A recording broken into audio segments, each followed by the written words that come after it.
Good evening. It's 7 o'clock, the witching hour, so we'll begin. I would ask the people in the back that if for any reason, at any moment you cannot hear, please don't sit back there unable to hear. Wave your hands and we will adjust accordingly, okay? My name is Diane Proctor. I'm the president of the League of Women Voters here in Concord and Carlisle, and this is quite clearly Wendy Sherman, Ambassador Wendy Sherman. Thank you for coming. I know you're all here to celebrate the Patriots' victory, I think. And I know nothing was more important today than that, or perhaps not. There are many thanks to be offered as we begin this evening. And the first, of course, goes to Concord Academy for opening the doors of this peaceful chapel and inviting us to gather and allowing us to gather here. The second goes to someone who's not in the room, Margot Morse, Ambassador Sherman's administrative assistant, who has been invaluable in working with us to make this visit possible. And lastly, and also importantly, to folks in the League of Women Voters of Concord and Carlisle who have supported this evening's program. In particular, Ann Hayden, who is in the back of the room, whose idea was to invite Ambassador Sherman, and to my husband, who helped through his associations at the Belfer Center to find ways to connect with Ms. Sherman. As E.M. Forrester has reminded us in his masterful novel, Howard's End, life's main purpose is to connect, or as he would say, only connect, or connect only. Could there be a more valuable diplomatic lesson? There is, as others have noted, nothing worse than sincere ignorance and enthusiastic stupidity. And Ambassador Sherman is here tonight to help us contain both. So naturally, our main thanks rests with you. Oh, thank you. She is a senior fellow at the Harvard's Kennedy School's Belfer Center, and also serves as a senior counselor at the at the Albright Stonebridge Group as Undersecretary of State for Public Affairs at the U.S. Department of State from 1997 to 2001, and as the Special Advisor and Policy Coordinator to North Korea to President Clinton. She worked as a close advisor to then Secretary of State Madeleine Albright on every major foreign policy and national security issue. She also managed numerous special assignments, including negotiations on nuclear nonproliferation. She led the U.S. negotiating team as a central player in reaching a successful conclusion to our recent Iran nuclear accord. In recognition of her diplomatic accomplishments, and there have been many, she was awarded the National Security Medal by President Obama. She has lived in the vortex of our world's most complex international imbroglios. We have much to learn from her this evening. I will begin by asking a series of questions, and then, as is the habit of the League, we will collect questions from all of you. There should be cards. Are there cards? There are cards out and around. The two people in the back of the room, Judy, can you stand up for us? Judy Zonbrecker and Stefan Bader have those cards. They will be passing them out in a minute, along with pencils, so that if you have questions, you can write those questions, pass them to them. They will be giving those questions in the front here to Ingrid Detweiler and to Nancy Brown, who will be vetting those questions and passing them to me. And that is the way of the League, and so we look forward to hearing your questions and giving you an opportunity to have a genuine conversation with Ambassador Sherman. So let us begin. Sure. What has happened to facts? And what are the implications? Well, excuse me, Diane, you need to speak up. Oh, I'm sorry. Okay. Now can you hear better? Okay. Did you not hear anything I said? Oh, no. Well, I'll start again. I'm just teasing. You can go to the questions. What has happened to facts? F-A-C-T-S. What has happened to facts, and what are the implications? Well, thank you. First of all, I want to really thank the Concord Carlisle League of Women Voters for inviting me tonight, and I want you to know how persistent, in a lovely and gracious way, Diane and Ann have been to get me here. And Margot Morris, who Diane mentioned, is been my right hand. We are spouse partners at work, and we have worked together in and out of the public and private sector for nearly 25 years now. So I've been married to my husband for 38, so, but it comes close. And I could not get through the day, the week, the years without Margot, and she has a wonderful story all her own, and you'll have to read my book, which comes out in September, to learn her story. And you'll have to come back and sign it for us. Glad to do that. Anyway, but I'm particularly glad to be here because the conversation I was having with Diane and Alan before we came over here is that, and I'm going to get to the facts, which is connected to this, is because I have an enormous concern that we need civic education in our country again. And the League of Women Voters has always been at the forefront of civic education. When I grew up, I learned about elections from the League of Women Voters. And the handout at election time was always the one that was nonpartisan, that just had the facts, the positions that each candidate had, without judgment, without, and saying this is right or this is wrong, but this is their position, came from the League of Women Voters. And we have lost a lot of that in this country.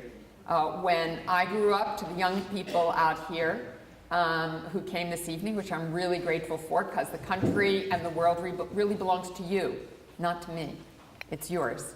I'm turning it over to you. You got a big job to do because people don't know the Constitution. They don't know the civil rights. They don't know human rights. They don't know what the responsibilities are of a citizen. And that's what the League of Women Voters has been about. So I'm delighted to be here with you all this evening. So thank you. And this is just the most beautiful spot. Isn't it lovely? Yeah, just beautiful. I can just be peaceful, but I'll talk to you. So what's happened to facts? I'm going to try to be nonpartisan myself this evening, though you probably know since I work for President Obama that I'm a dyed-in-the-wool Democrat, and certainly worked very hard for Hillary, who I know quite well, and worked for her when she was Secretary of State. But I want to try to be nonpartisan. There has always been disagreement over the facts. That's not new. Facts are facts. It is data. It is discernible. But people experience facts differently. And the example I give is when I grew up, I shared a bedroom with my older sister. And one night my parents had a fight, and they didn't fight that often. And they had such a terrible fight, my mother walked out of the house, which was totally unheard of. My parents stayed happily married for a long time, so you don't have to worry. But it was a searing memory in my mind. And I talked to my sister about it. She didn't know what the heck I was talking about. Not a clue. So the fact of that argument was real. I talked to my parents about it. It was real. She had no experience of it. So her reality did not include that set of facts. And what we had happen in this last election is that people live different lives. Somebody who was a 55-year-old white guy in the middle of Michigan or Wisconsin who'd lost his job in trade, because there are always winners and losers in trade, always. The question is, what do you do to help the losers?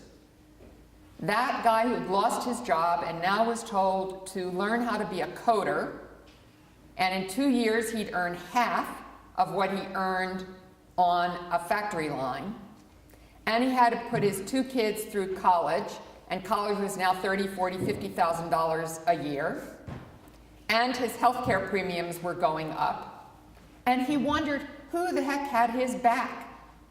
That was his experience. My experience living outside of Washington, D.C., working in government or working in the private sector as a founder of Albright Stonebridge Group, before I went back into government, was entirely different. My income kept going up. I got to travel the world. I saw only possibilities. I saw that trade and globalization brought new things to people. That folks in Africa were glad they could get better food choices and better pharmaceuticals, and that their lives were getting better. I saw that, and I had a great sense of hope and optimism. So the facts were the facts, but the experience I had of them was very different than the experience of that guy sitting in the middle of Michigan wondering how he was going to help his family.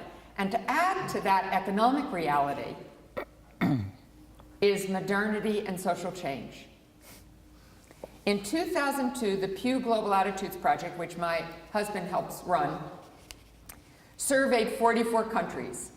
And people in emerging markets loved globalization because they got better food choices, because they could buy blue jeans, because they could see things in the world. My favorite statistic out of that poll was the Vietnamese loved cell phones. But only 10% of them had them. But it was a sense of the possibility of a world that was exciting. But all of those people in emerging economies were also afraid. They were scared of losing their way of life. They were afraid that modernity was going to undo their identity. Well, I think that has come home to the developed world. So whether it's Brexit in England or the guy in Michigan, with women more and more in the workplace and competing for jobs, gay people being able to marry, which I fully support, but happened very quickly in terms of change, women being able to be in combat, talk of transgender bathrooms, people coming into the country in large measure as immigrants, which is who we all are, for the most part. There may be a few originals here, but the only originals really are Native Americans, to be truthful. So most of us are immigrants, but for a lot of our history, we were white, or shades of white. The Italians certainly had a hard drubbing because they were a little darker than Norwegians. Oh, Norwegians. Funny you should mention Norwegians. But it's very different now. And so you have fear that has acted as well. And so the facts are the facts, but we all experience them quite differently. In different ways. Well, Yes. that's a very gracious answer. Is it reasonable to argue that bombast, and excuse the puckishness of this question, that bombast and belligerence trump compliance and reserve in terms of international relationships? No. Oh, okay. Look, there is what is known as the madman theory, which is attributed largely to Richard Nixon as a way to, in national security and foreign policy, act a little crazy as leverage in a negotiation. And, carrying on or having a tantrum or walking out of the room, as a negotiator, one uses those tactics at the appropriate moments. But that is not the same as utter disrespect. Even our enemies, and Iran is an enemy. We do not have diplomatic relations with Iran. And there certainly is no trust between us. In order to try to reach an accord, you have to at least respect the person sitting on the other side of the table, respect that they have their views that you may profoundly disagree with, and certainly I did. But there has to be a basis, a common ground that you try to find in order to get to an answer, to solve a problem. So when the president calls Kim Jong-un, whom I don't know, but I did meet with his father for a considerable number of hours, when he calls Kim Jong-un a rocket man, he doesn't understand who Kim Jong-un is. Kim Jong-un leads in many ways a cult more than a country. He is considered a deity. And the only thing he can do is to respond back, which leads to an escalatory cycle, which isn't necessarily helpful. Now, I don't mind if the president had said, you know, you ought to understand that if you in fact continue to threaten us, we will have all of the tools we have at our disposal, and if we need to use them, we will. I believe in a credible threat of force, particularly in service of diplomacy. I think that diplomacy works best when there is a credible threat of force. And you have to be able and be ready to use that threat if it's absolutely necessary. But it is not helpful to do name calling. And going back to the first question, I don't think we teach young people and children how to operate in the world by name calling. By name calling. David Brooks, thank you. David Brooks has called our politics right now a ritual of condemnation, full of disgust and alienation. When we wish to call on a world for support and understanding, who are our allies now that we have withdrawn from treaties and promoted America first? Well, people are trying to hang in there with us. Europe's trying to hang in there. Macron, who has sort of taken first place in Europe, at least in the interim, while Angela Merkel tries to get a government together, she was the indisputable leader of Europe.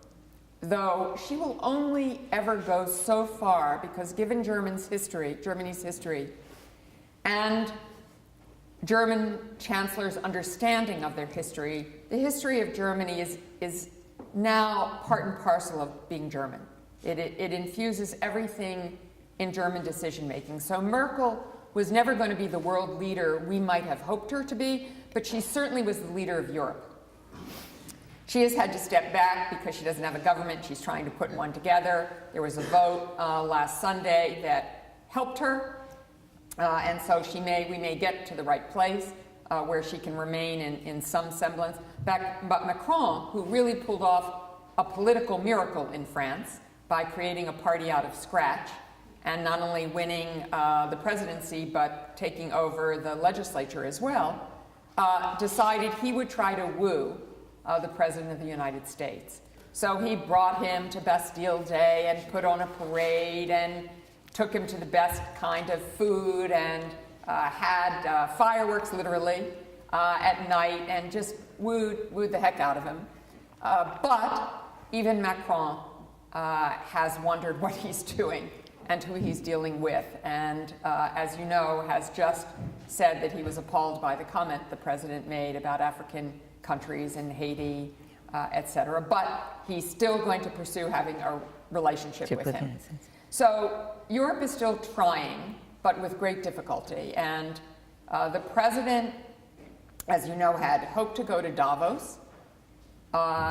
He was supposed to be there on Tuesday. If the shutdown continues, that's going to be very hard for him to do. He will be very mad, but it will be very hard for him to go there. We'll see where it is. But he had hoped to go there and give an America First speech, and at the same time say, but we all need to work together. And it's very tough. I just came back, as Diane knows, I came to Boston this weekend. My daughter and 2 little grandsons live in Roslindale, so I came for the weekend. But I came here on Friday from India. And I was at a dialogue in India, the Raisina Dialogue, which they consider sort of the Davos of the Indo-Pacific. And there were folks from 80 countries. And it's very hard to have conversations with them because every conversation begins with, what the heck is happening in your country? What are we supposed to do with these tweets? Is that the policy of your country? Who do we talk to? I talked to some of the officials in the Indian government. really, really respected diplomats, one I know extremely well. And he said they spent the whole first year figuring out who to talk to. Because at the State Department, as you know, there's hardly anybody left. All of my former colleagues pretty much have left. The senior foreign service is down 60%. Career diplomats are leaving left and right, which is really tragic because it'll take a decade to regain that capability again.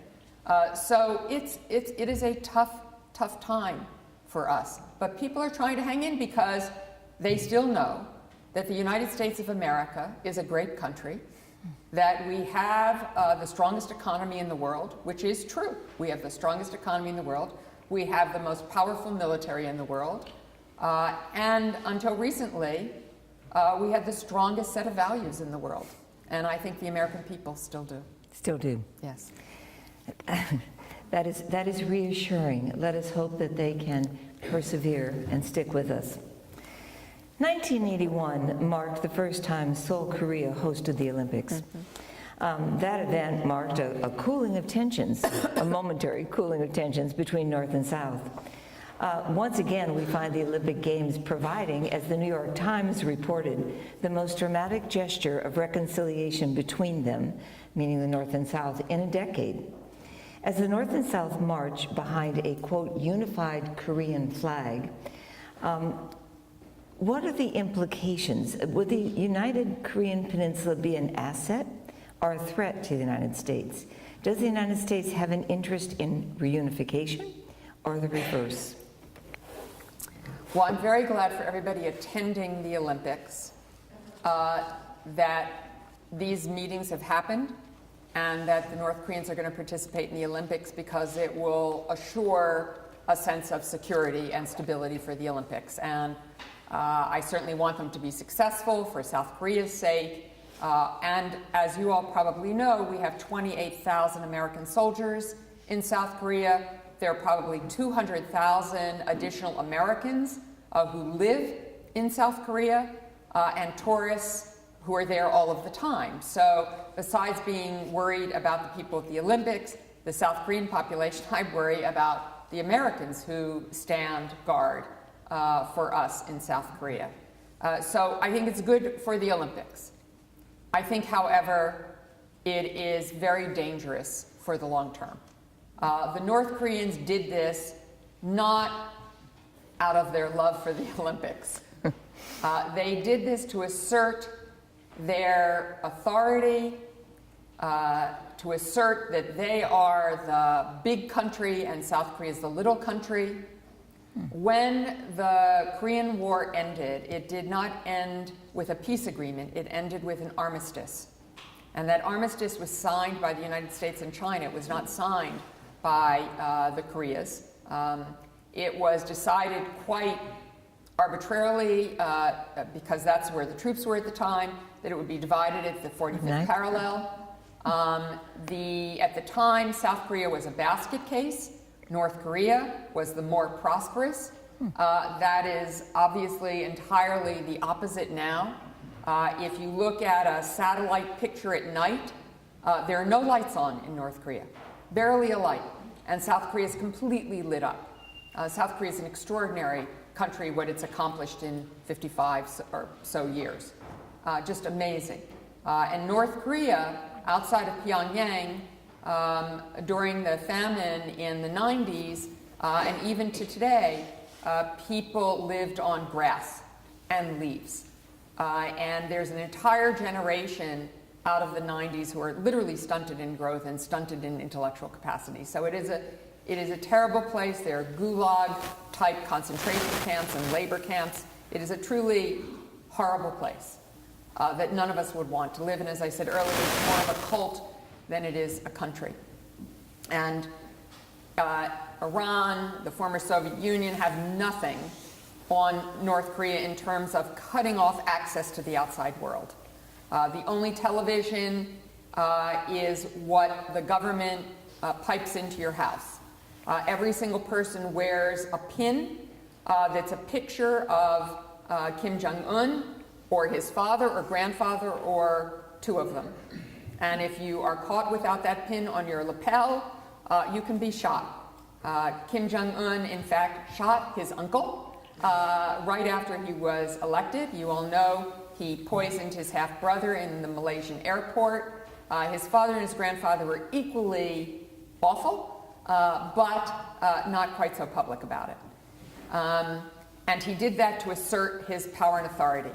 He has nuclear weapons. Those nuclear weapons are capable of traveling very far. He does have a long-range continental ballistic missile that can reach the United States. Whether he can pair that with a small warhead with the reentry and guidance systems necessary, probably not quite yet, but everything's happened faster than our intelligence community expected. So it sort of doesn't matter. And he has long been able to reach Japan and South Korea. So they've been at risk for a very long time. And what he's trying to accomplish here is to say, yes, we should have a reunified Korea under my authority, because I'm the one with the nuclear weapons. So the United States has to be very careful. We should have encouraged this conversation, because I believe all conversation is good, and I want the Olympics safe, but we have to do it with our eyes very wide open about what his ambition and goals are in these discussions, which are different than South Korea's, and certainly different than ours. Discouraging.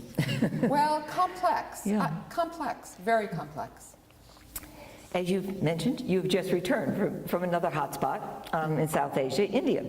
Prime Minister Narendra Modi, I believe I've said that properly, seems, good, both popular and ambitious, but the robust economic boom he hoped to cement seems at present a bit wobbly.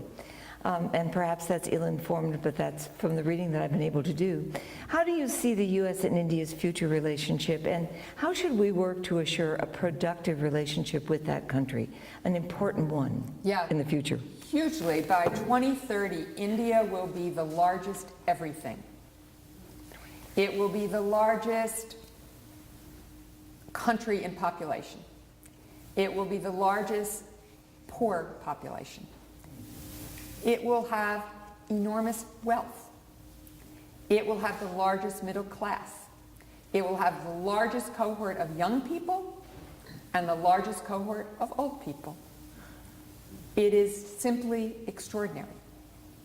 It is, however, now, as I just experienced, more polluted than Beijing, in part because of fires and the fact that there are 600,000 subsistence farmers in India. It is still predominantly, even though it has huge, large metropolitan urban areas, a rural economy where cow pads are used for fertilizer and for fuel. And that's cow poop, for those of you who don't know. So the air is just, it's terrible. And they're working very hard, have set very ambitious climate goals. To your question, Modi has a good shot at trying to get somewhere. The economy, the last numbers were 7.3%, which is ahead of China in terms of growth. It is very uneven. The gap between the rich and the poor is phenomenal. They have not been able to do what China was able to do, which was to really reduce poverty by 25% in a very short period of time. They're working very hard at doing it. The most extraordinary panel I listened to was the youngest billionaire in India, who has led the way in digitizing virtually everything that's done in India, and puts them way ahead of us in terms of their ability to embrace artificial intelligence, understand how to use a digital economy. I think we're way behind, actually. In even the developed world, out of necessity, people do all their banking on their cell phones. We don't operate that way yet. We're still very much concrete and mortar based. But India, when you've got and are going to have way over 1 billion in population, you have to find different ways, and a lot of it's rural, for people to be able to make financial transactions, do their work, become entrepreneurs, operate over the internet. You have to create a gazillion jobs because the majority of your population is under the age of 30. which is true of the entire developing world. The majority of the population is under the age of 30. So when you combine that with artificial intelligence and what that will mean for labor and for jobs, you've got to think digitally, and you've got to think in terms of AI. And I've always been very bullish on India because it has a young population and China does not, that the future could be India's. They're trying to deal with their very tough infrastructure needs. So Modi has a huge agenda. It's been uneven in his ability to execute on that, but I dare say if any of us had to try to pull that country forward, we'd have a heck of a time. So I'm pretty bullish on India. Well, that. We want you to notify you about the time. Oh, thank you. That is both fascinating. The last time I was in India, I was predominantly in Mumbai. The condition of poverty was so overwhelming. Still is. Still is. That I could just barely, I mean, you've all seen Monty Python and the Holy Grail, right? We all know that. I was in a chrome hotel, glass and chrome hotel, looking out the window one morning because I couldn't sleep because I was so unsettled by what I was seeing. And there was literally a wooden cart going by, picking up the bodies of those people who had died the night before and putting them on the cart. And I could just hear the Monty Python, wait a minute, yes you are, boom, boom, boom. I mean, the whole thing was just unimaginable to me. Catherine Boo's book. Again, emphasizes the desperate poverty in that country. We certainly have homelessness in this country. We certainly have poverty in this country. But the vastness of it in a place like India is staggering. Totally. And how that gets managed. And to the degree to which we have a responsibility as a country here interests, I think, all of us very much. Moving to the other side of the globe for a minute. President Erdogan tweeted, he's tweeting now too, 5 days ago. The U.S. Mind you, Twitter is not permitted technically in Turkey. In Turkey? Oh, to whom is he tweeting then? Huh? To whom is he tweeting? It's not allowed in Iran either, and everybody tweets. Oh, most So do you tweet? I have a Twitter account, but I only follow, I don't tweet. Oh, okay. Moving to I have no idea how to. Moving to the another side of the globe, President Erdogan tweeted 5 days ago, the U.S. has now acknowledged that it has established a terror army along our borders. Our duty in return is to nip this terror army in the bud.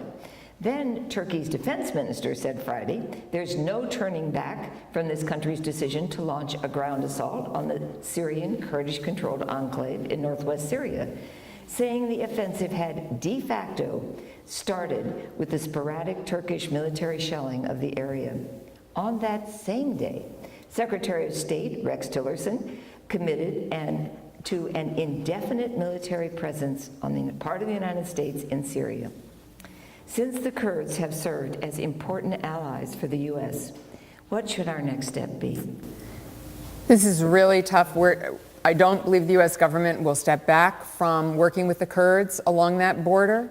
As you say, they have been very important to what we have done. We, during the Obama administration, tried to work very closely with Turkey to make sure that the PKK, which Turks consider terrorists, that we shared intelligence with them, that we helped to ensure that they couldn't conduct terror. But it's very complicated because the Turks believe that any Kurdish party is in fact a potential terrorist attack on them.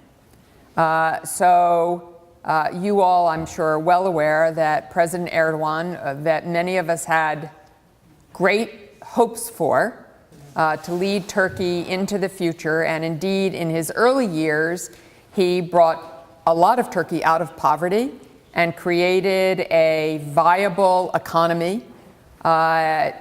Europe, in my view, dragged its feet on bringing Turkey into the European Union. And I have said to all of my European colleagues, imagine if you had brought Turkey into Europe a decade ago. yes, you would have had to help them handle a lot of poverty, and it would have been expensive, but it would have been a totally different place, perhaps, than we are facing now. That's not to say that Europe is responsible for where Turkey is. Turkish people and Erdogan are responsible for where Turkey is. And there hasn't been a viable opposition party in Turkey for a long time. And President Erdogan did indeed face a coup attempt a few years back. And he is just committed to believing that there are people throughout the government that he had to purge who were part of that coup effort, and that it's all backed by a guy who lives in Pennsylvania, right? Right. Yes, lives in Pennsylvania. So we have a very, very strained relationship. And the last thing I'll say about Turkey, besides Istanbul being perhaps the most magnificent city on the face of the earth, it's so gorgeous. So if you ever get a chance to go to Istanbul, do. The history is amazing, and the Bosporus is amazing, and you can be in Europe on one day, cross the Bosphorus to the other side of Turkey, and you're in Asia. So it's really quite extraordinary.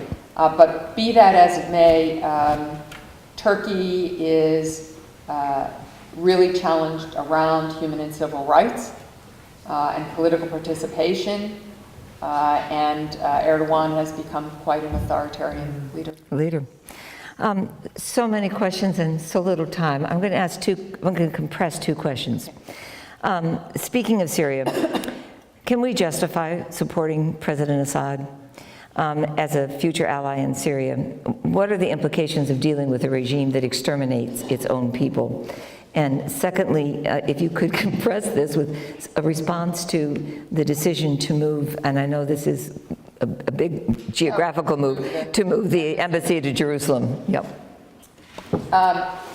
On Syria, Syria is heartbreaking. It's just heartbreaking. President Obama very graciously, right when I left, I actually left on a Friday a year before the end of the Obama administration and was going off to Harvard's Belfer Center and Institute of Politics for a semester. And I finished at the United Nations General Assembly on a Friday, packed up my bags, my husband and I drove up to Boston, and then on Monday morning I flew back to Washington because the president had invited me to have lunch, just me and him, which was really a privilege and an honor. And our lunch was all about Syria. Because for me, it was the hardest issue while being the Undersecretary for Political Affairs. I worked with Secretary Kerry to negotiate the chemical weapons deal, which was a really important thing to do because none of us, including the Israelis, thought there was any way to get the chemical weapons out of Syria. And even though clearly he held on to some, at least precursor chemicals or some hidden facility, the attacks would have been endless and much greater had we not come to that chemical weapons agreement. But I remember and will always remember so vividly the Friday that John Kerry gave a speech right before what we thought would be a strike on Saturday after the chemical weapons attack. And the president made a decision not to strike. And Kerry had us all come in on Saturday morning and told us it wasn't going to happen. And we were off to the races to figure out what to do. And I understood why President Obama did what he did.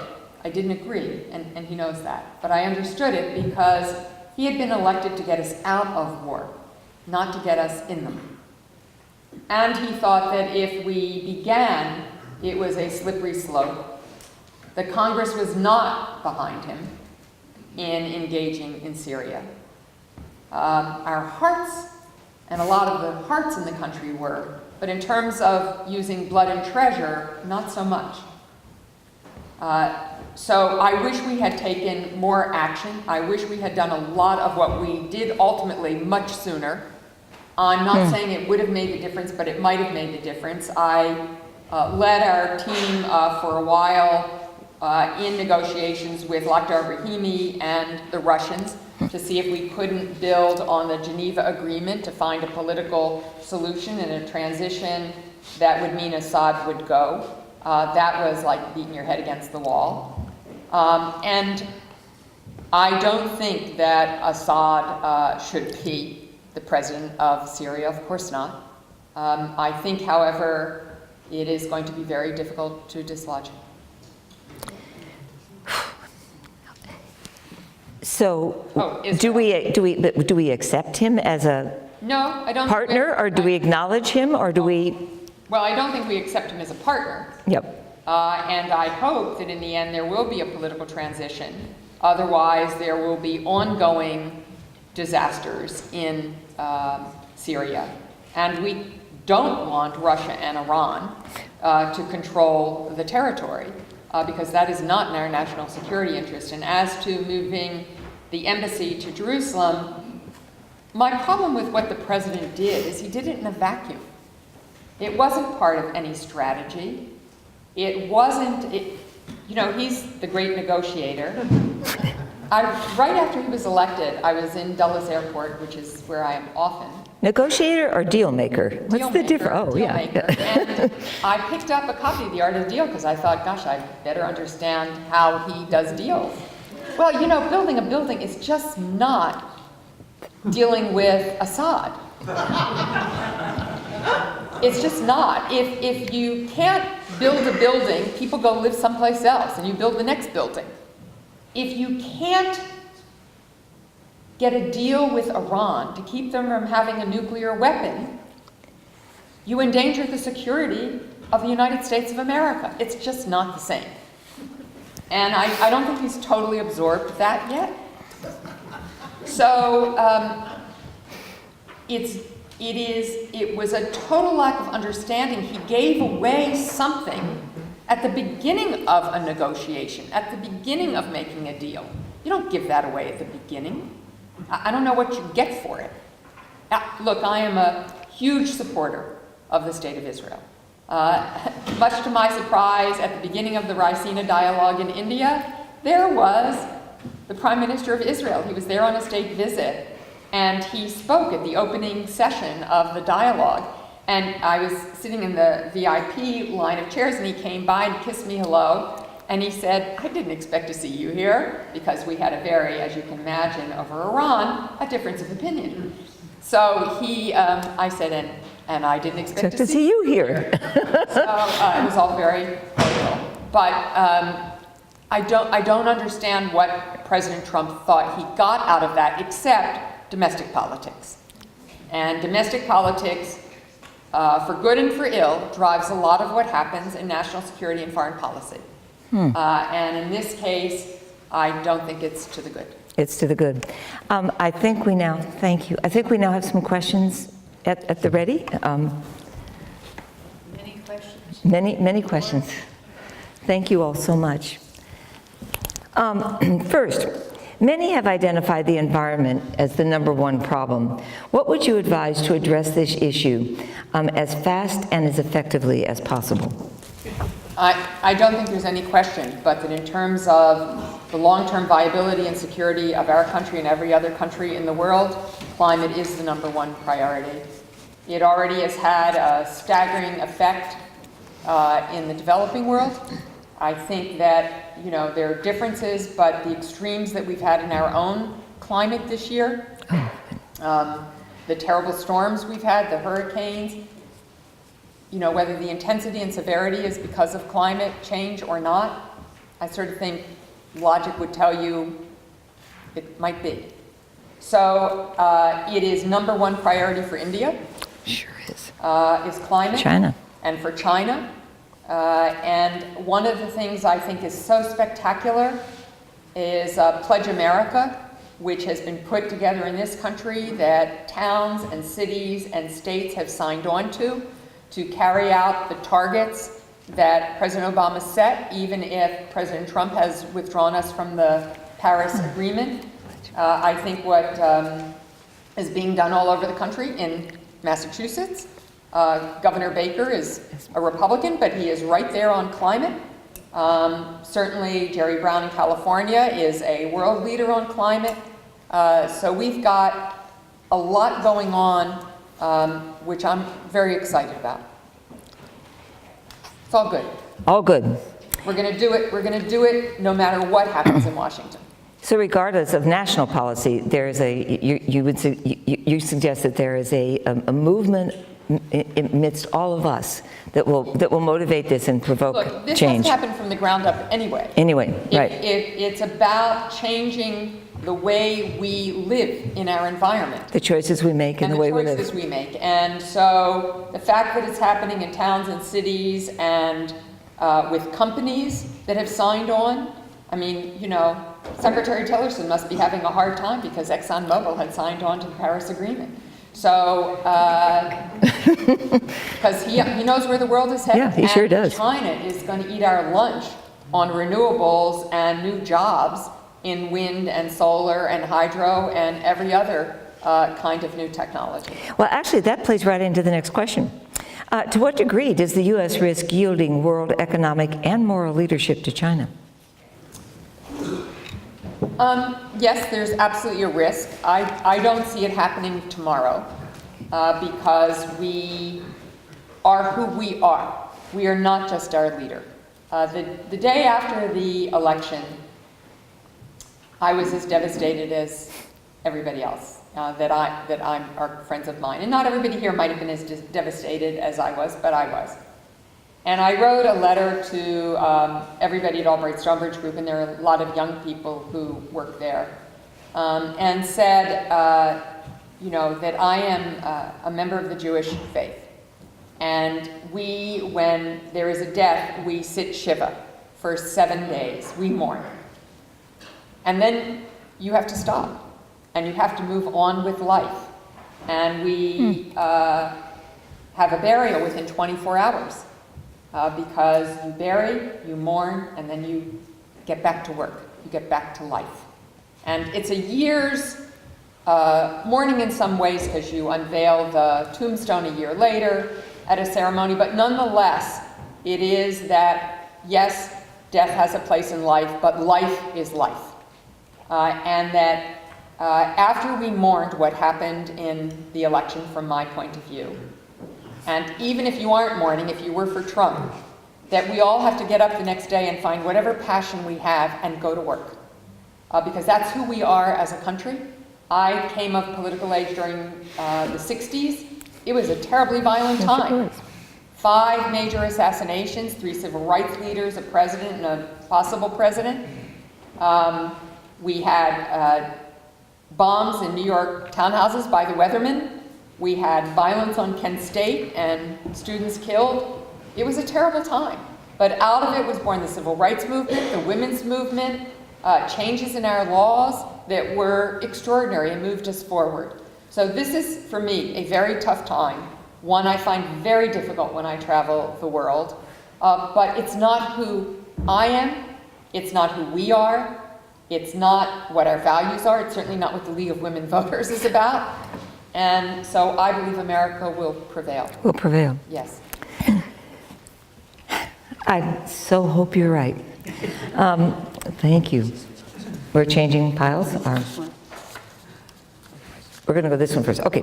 Reliable news sources necessitates including multiple and diverse publications in one's consumption of the news. What 3 publications do you suggest? Those that preferably offer comprehensive and nonpartisan news. Oh, goodness. Good question. That's a good question. Really hard. I mean, I'm a political junkie, and I also am a contributor to MSNBC, which means I have a contract with them. And so when I get up in the morning, we still are a house that gets the New York Times, the Wall Street Journal, the Washington Post, and the Financial Times delivered every day. Because we grew up on newspapers, we like newspapers. I travel with an iPad, though, an iPhone, and a Surface computer. And so I've got it all online as well. So I absorb a lot of news. Politically, I go online and read The Hill and Politico Sure. and Washington Post 202 to get the political news of the day. I watch Fox News on a regular basis because I want to understand people who have a different Point of view. And experience the facts differently than I do. So I do think it's important. I like the Financial Times because you get a sense of where some of the rest of the world is, and when I travel places, I read their newspapers before I go. I usually read Haaretz on a fairly regular basis because of some of the work that I do. But I think it's important to try to have multiple sources. I do know, though, that a lot of people who are younger than I am live on podcasts. Don't read papers, don't even read computers, live on podcasts. And I would just say to those of you who are out in this audience who live on podcasts, please pick a selection of them. Because no one podcast source is going to give it to you. I mean, I think NPR and PBS are fabulous. And I certainly watch PBS, particularly on Friday evenings. But make sure you get a range of views or you really won't understand what's going on in the world. And in fact, I'm in both worlds, a newspaper reader and a podcast listener at night when I don't sleep. And I've been compelling myself to listen regularly to the Wall Street Journal's podcast to hear many perspectives, and I find it invaluable. Yeah, and the Wall Street Journal is a superb newspaper. Yes, it sure is. It really is, even when I don't agree. What is the most important action that we as individuals can take at this time, and I don't know toward what, that we can take at this time in terms perhaps of well, I'm not sure, action that we as individuals can take at this time? You want to try to interpret that for us? Well, I would just say a version of what I said in the letter to all of my colleagues. Whatever your passion is, be an activist. Vote, which I'm sure everybody in this room does.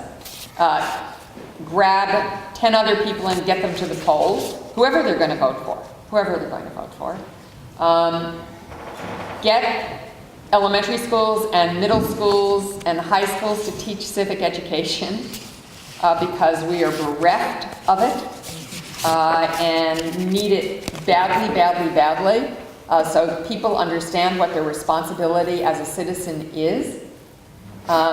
Most places now have a wide variety of people who live in their communities. And if you don't, go find some people you don't know. Speak to a woman who wears an abaya or a burqa. Go, if you're taking your family on a trip, go to one of those states where you may not agree, whether that's in the South or the Midwest or the West Coast. Go someplace you don't know and try to understand how people think. When in the 70s, I lived in Savannah, Georgia for 2 years. I helped run a crisis hotline for a community mental health center. As Diane knows, my original training, I have a master's in social work as a community organizer, and I make 2 jokes on a regular basis. My clinical skills have come in very handy with members of Congress and dictators. And my organizing skills have stood me in great stead. My caseload has just changed. I started in child welfare, I ended up with the world. So if you get a set of core skills, you can use them in lots of different places. It's critical to act. It is not possible to sit back. And just bitch. Well, one of the greatest fears I think we all quietly harbor is that when something with which we're uncomfortable becomes normal, a complacency can set in, and therefore resisting complacency is a continuous challenge. Yeah. In your experience as a negotiator, and it plays right with what you were just talking about in terms of your case study and caseload, what are the skills that a good negotiator needs besides having force at your back and knowing you can use, somebody's got your back that way? what are the personal skills that, on which you have called that have helped you the most in the work that you've done? So I won't go through all of them because that's a lot of what the book is about. Ah, Sort of how you learn these things in life. could you tell us the title of the book? I can't yet, which Oh. is really annoying. I'm gonna. We have to wait. Okay. It'll be out by Public Affairs, which is a division of Hachette in early September. Okay. I think you need courage because most difficult things in life you need courage because you're going to get called lots of bad things. There were some difficulties during the Iran negotiation which led to death to Wendy Sherman on the streets of Tehran. Not a pleasant thing for an individual or your family. So you have to have courage. That you believe what you're doing is right, and I think President Obama had enormous courage to walk down this road, as he did on Cuba as well. I think you have to work to find common ground where you can.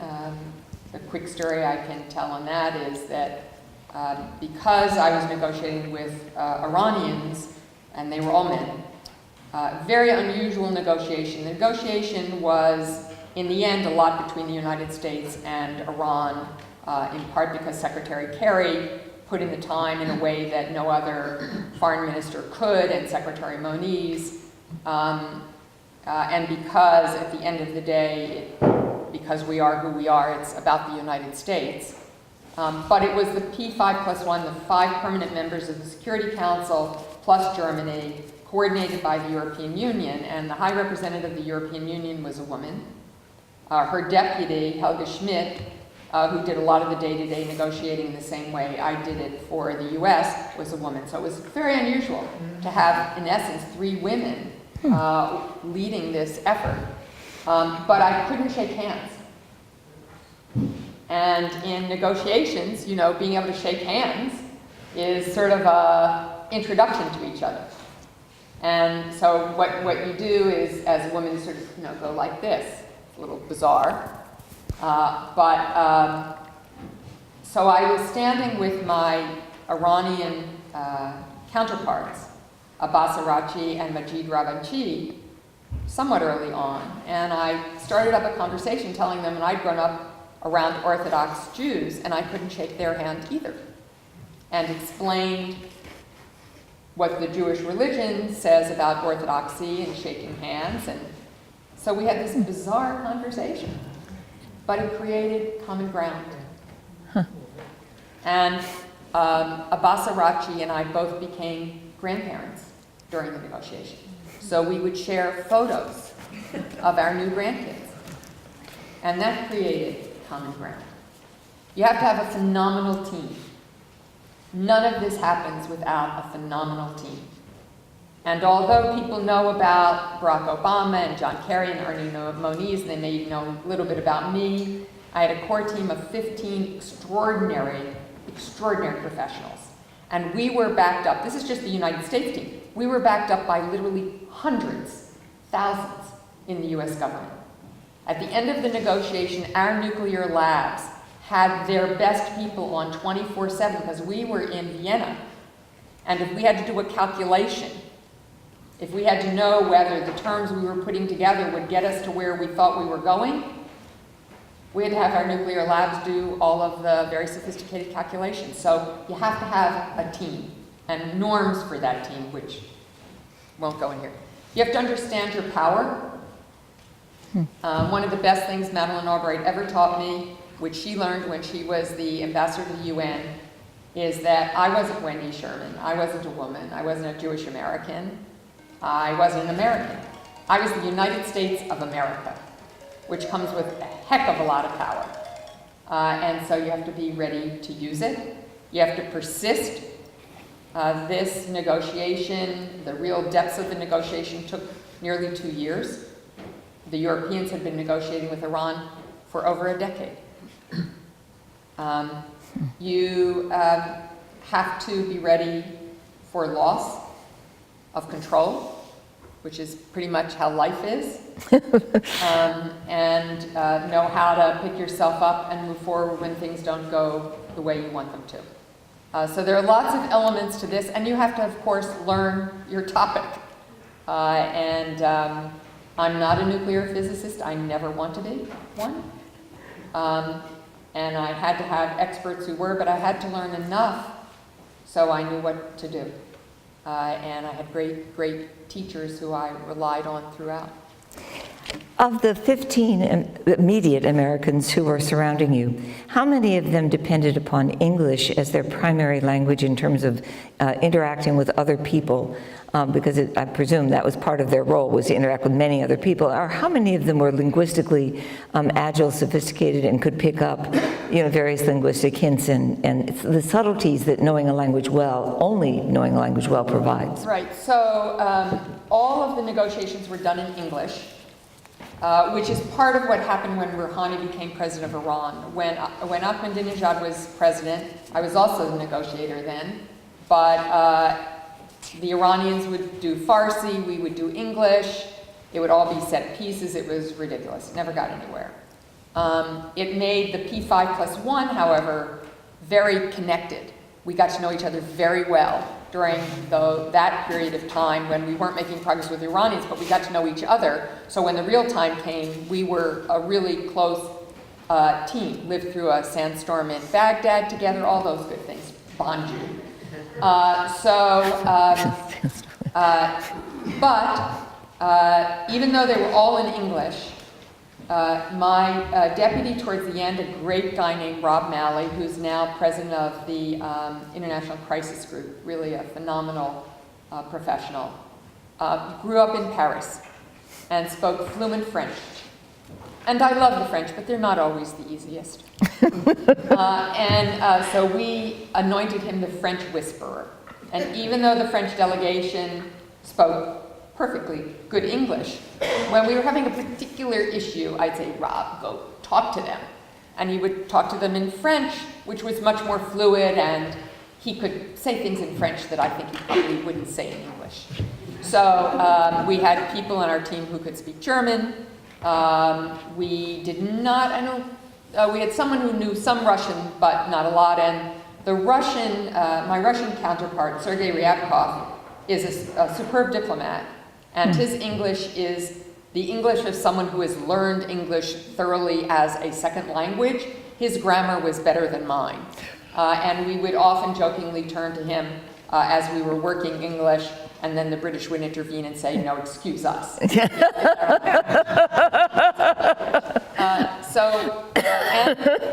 had someone on our team, a great guy named Alan Eyre, who taught himself Farsi many years ago. Whoa. And he was the State Department's Farsi spokesperson.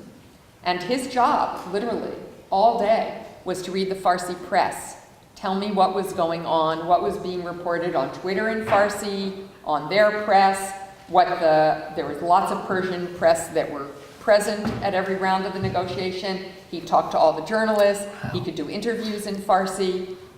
So that was his job. Yeah. Clearly Americans tend to be less agile in terms of foreign language, and it's obviously an important skill. And I should just share with you that Ambassador Sherman mentioned as we were gathering earlier this evening, we said, what one language should Americans learn right now? And her first response was easy: Spanish. Learn Spanish. Every one of us should be able to speak Spanish. And then she went on to say, yes, but Russian, we need Russian. We've been losing Russian. Arabic, learn foreign languages, and the more we can. Chinese. And that my husband and I have been trying to learn Chinese. And I am here to tell you that it is at least at my, oh dear. Did this go out? It just died. Yep. Well, Mine what? working? Yep. Well, I'll just speak. I'll use my teacher voice. So at my age, I can say it has been an interesting challenge to learn Chinese. But I think the more we can learn to speak to each other in common language, the better we are. As this. Oh wait. Okay. Yep. Okay. With regard to the State Department, needing a decade to rebuild, what recommendation would you have to young, oh, that's going to be my final question. So, and it's not the final question, but we'll use it anyway right now. What recommendation would you have to young people considering foreign service as a career? And while you're on this topic, clearly the diplomatic corps right now, as you suggested, is collapsing. What are the implications, and how fast can we rebuild this if we have a chance to in a few years? What's happened with the State Department is no less than devastating. Truly. I don't understand Secretary Tillerson. I truly don't. I try to, but I don't. Every week I have somebody in my office saying, should they stay or should they go? I urge them, if they can deal with Washington, try to get an assignment abroad. Because I don't want to lose all of those career diplomats, all of those career civil servants, because they have an institutional knowledge and they have technical capabilities. We just lost a great guy named Josh Black, who was part of the team on the Iran deal. He has worked sanctions at the United Nations for years. And he's brilliant. He knows all of the internecine rules of the United Nations, which is no easy feat. And he just couldn't take it anymore. And so he has left. Tried to live on good terms with everyone, and he did his job in this first year, but he just couldn't do it anymore. And we have lost, as I said, I think 60% of the senior foreign service. We will not get them back for years. Secretary Albright teaches a class at Georgetown every semester at the School of Foreign Service. And her students aren't signing up to take the Foreign Service exam in the same way that they once did, in part because they're not bringing in new, what's called A100 classes, the entry year classes. So we're going to lose them at the entry level, and we're going to lose them at the senior level, and we're even losing mid-career folks as well. It will take a decade to recreate this, at least. I hope that if sanity returns, they will be able to wave people back in who might want to come back. Yeah. And figure out rules to do that without it being ungodly expensive. The retirement rules are very complicated for foreign service. So it is terrible. Yeah. It is truly terrible. And all of us who love and care about the State Department have urged people to stay as long as they possibly can, because we need them. We need them. Former President Obama said the United States has national interests in the Middle East. What are the national interests in continuing military involvement in Afghanistan and Iraq? Good question. Yeah, one of the easy ones. That was a joke. Yeah, we got it. Look, I just read it this afternoon that the administration is considering adding another 1,000 to Afghanistan, and former President Karzai was at the Ricina dialogue. It brings out all kinds of interesting people. Was also at the dialogue, and there was a big debate in the panel he was on. Look, I think we have a responsibility toward Afghanistan. We took action to try to retaliate in some measure for 9/11. Afghanistan was a more appropriate place to put our blood and treasure, quite frankly, in my view, than Iraq. I think Iraq was a devastating choice to our national security and foreign policy. Though I will say that the Iraqi government is about as stable as it's ever been at the moment. That is better than not, but it still has a ways to go. But Afghanistan was really to try to strike at the heart of ISIS and try to strike at the heart of Al-Qaeda in the first instance, which then bred ISIS as a follow-on, and to try to help Afghanistan govern its ungovernable territories. It hasn't succeeded in doing that yet. We now, having sort of undone and helped to try to re-put back together Afghanistan, we have some responsibility to finish the job. Yeah. And that is, the slippery slope that President Obama was always worried about in all of these enterprises. We are not very good at regime change, as we found out in Iraq. We're not very good at helping people build new societies, but I do think we have a responsibility in Afghanistan. Could you help us understand why we're not good at regime change? Is it a lack of knowledge of the country with which we're interacting? Is it our gullibility, our naivete in terms of believing local leaders? Is it a lack of historical sophistication? I mean, what is it that makes us so continuously poor at managing this? I think it's all of those things. In some ways, people believe in their countries even if they hate their leaders. And so when another country comes in and changes the leadership, it's sort of like, who the hell are you to do this at some level? And are you then going to make sure that what you've helped to make happen is sustainable, durable? We have institutions. We helped out in Libya as a humanitarian matter. Libya had no institutions because Gaddafi had treated it as a tribe, a collection of tribes for 40 years. There were no institutions in Libya. And we had meeting after meeting with Europeans, Italians being often in the lead, with others, with NATO, to see what we could do, including countries assigning people from their ministries to go sit with ministers in the ministries in Libya to help them learn how to do their jobs, sort of mentorships on site. That's how much there was no capability, there was no institutional knowledge of how you run a country. So if we're going to do these things, you have to be all in, and you have to be all in for a very long time, and you have to understand what you're doing, and we rarely do. So those who I want regime change in North Korea. I don't want to make it happen because we own it. It becomes a nightmare with China in the first instance. Who's going to take over in North Korea? The next leader may be as bad as the one that exists now because you have a culture and a country that has lived this way now for decades. I know. For decades.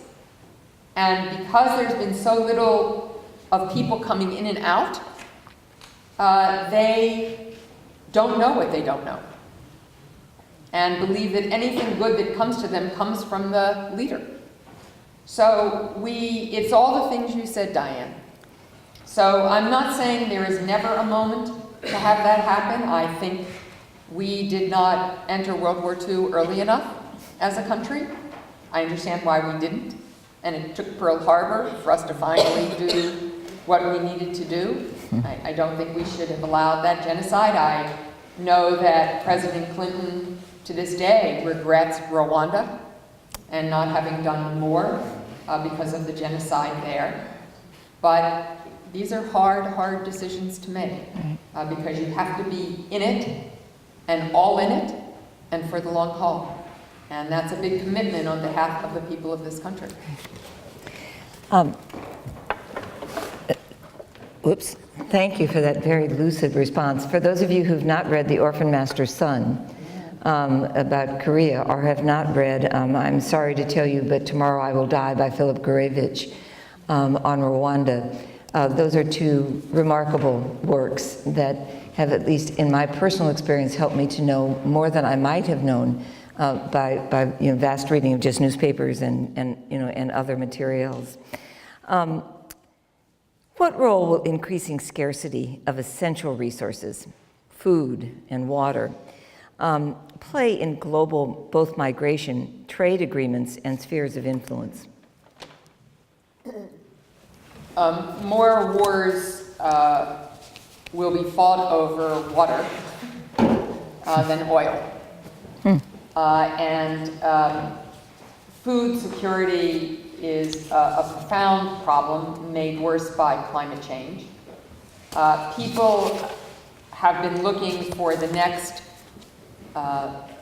food revolution in the same way that we did have a food revolution a few decades ago, which really brought food security to more people. But because of the change in climate and because of people's concerns about things like genetically modified organisms and biotech, although there's great promise, there's also great anxiety. So these two things are essential and crucial. Water and water scarcity, which will become, greater drought, greater rain, neither of which help crops at either end of the spectrum, are going to become more the norm than the non-norm. And so figuring out how to deal with this is critical. There's some very exciting companies that have stopped water leakage. A lot of the big beverage companies have made a commitment who use water to make sure that they replace every drop of water, including the water that gets lost in the pipes as they're going through production. So there's a lot going on technically to try to preserve every drop of water we have on this earth, but it is a huge problem. Huge. Another small issue. Will you comment on the prospects of a two-state solution in Israel and Palestine? And what is the effect of the U.S. Moving the embassy to Jerusalem? We've addressed a bit, but it's a good and important question. This has been so utterly heartbreaking. Just utterly heartbreaking. I was very privileged during the Clinton administration to be at Wye River, where we did reach an agreement with then Prime Minister Netanyahu. I was at some of Camp David. I was also doing North Korea at the time, so I wasn't there the whole time. Negotiated with the Syrians in Shepherdstown. President Clinton came staggeringly close. Staggeringly close. But Arafat simply could not imagine himself the head of a government. He was really the head of a movement.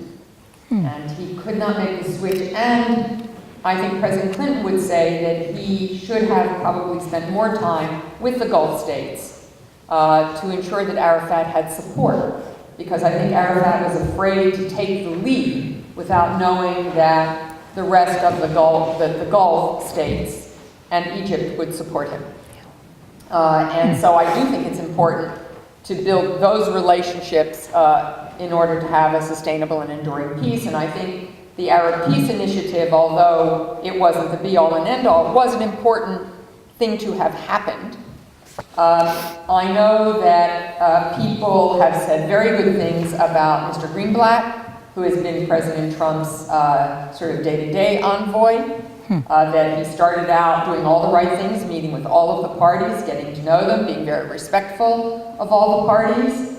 I think that the president has taken some steps, however, that in my view have taken him way off course. As I said, it's not whether Israelis believe that Jerusalem is their capital. Of course they do.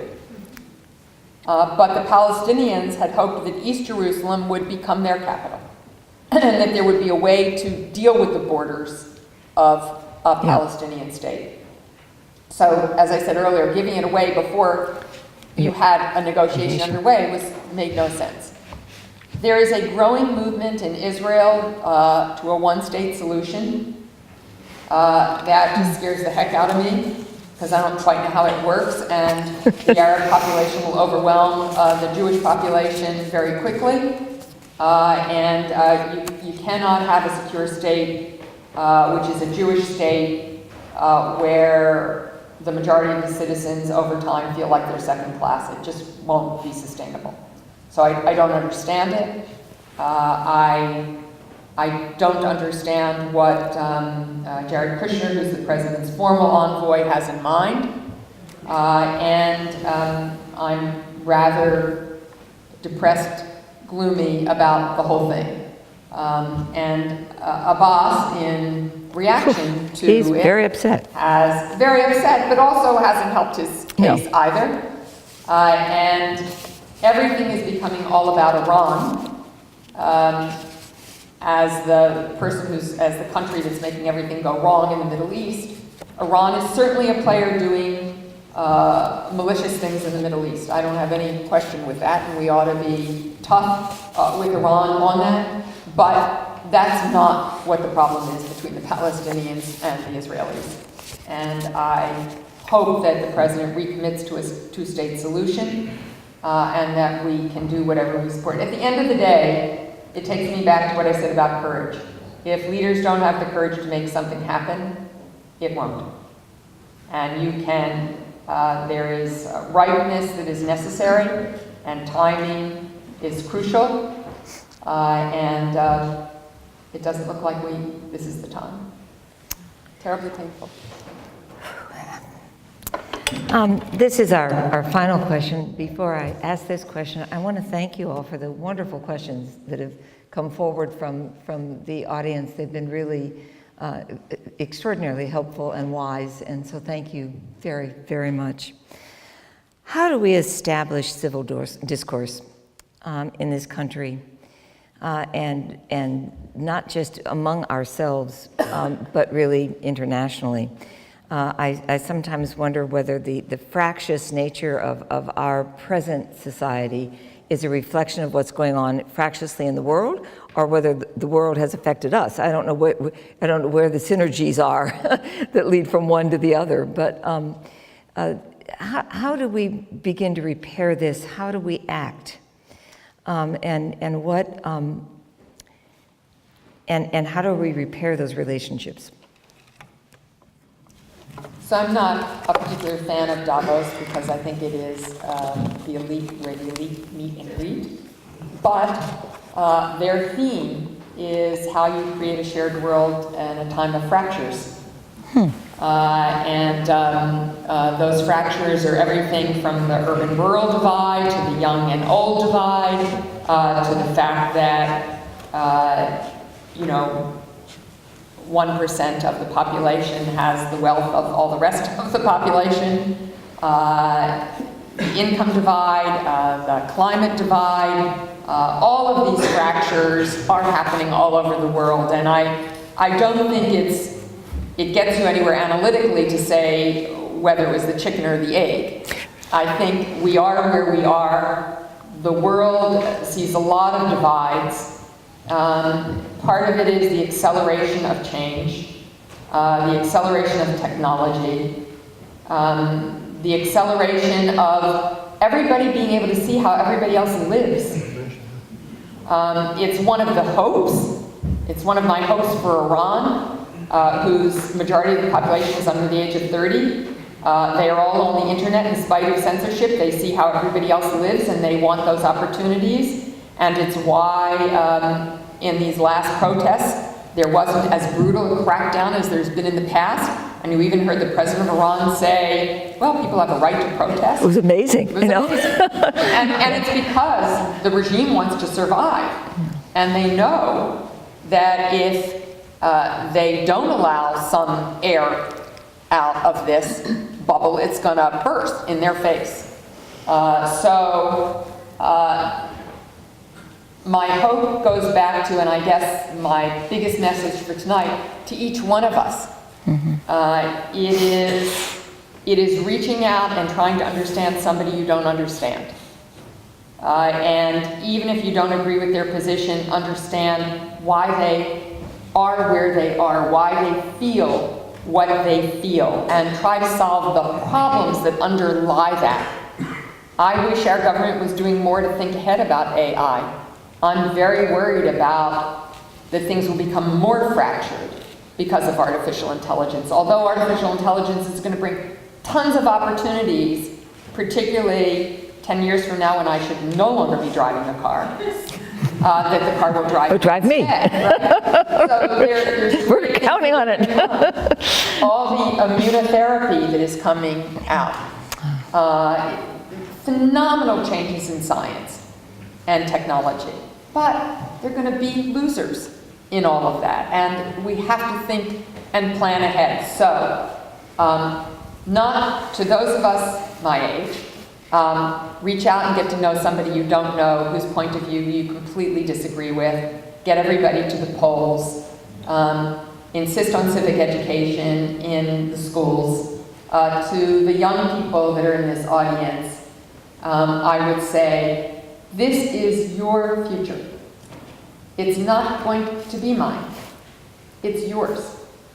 So that you're here tonight is a testament to your investment in your country.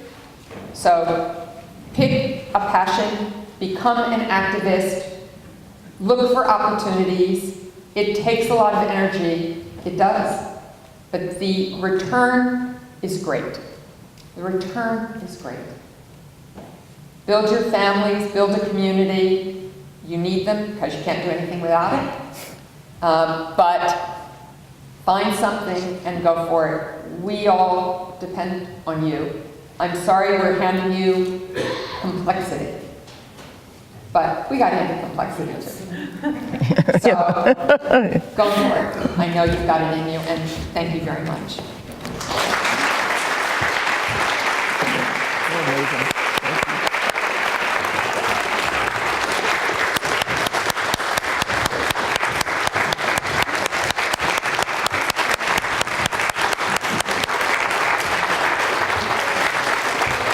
Thank you so very, very much for coming tonight. And thank you, Wendy. You're an amazing woman. For all that we have seen and all we have not known and seen, we are so grateful. Thanks very much.